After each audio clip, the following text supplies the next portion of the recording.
Paano pipigilan ang taong nagyosi? Kasing dali na A, B, C. Yeah!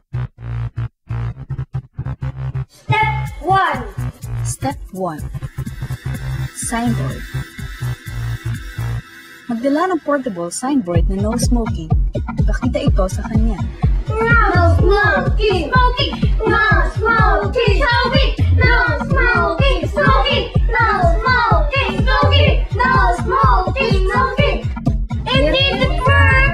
No, the verb! Hindi the verb! Kailangan natin ng mas malaki. Kung hindi naging effective ang portable signboard, kumuha ng mas malaking signboard para mas mabasa.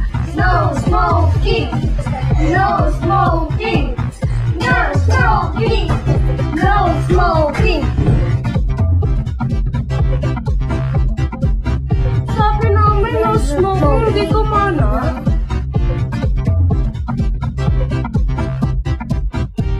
Step 2. Step 2. Acting.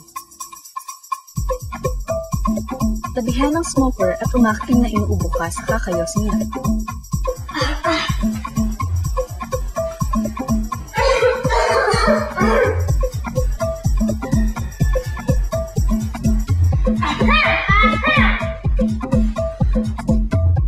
Kung hindi naging effective, gawing OA ang acting.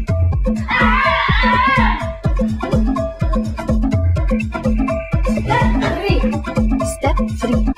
Batuhin. Kumuha ng lobo na pambato at batuhin ng smoker. Remember, huwag kayong gagamit ng totoong bato o kahit anong matigas na bagay na makakasakit. Baka iba rin sa inyo yun. Kapag di talaga tumigil sa pagsigit-sigirilyo, tatawagin natin ang nanay niya. Sa nanay mo.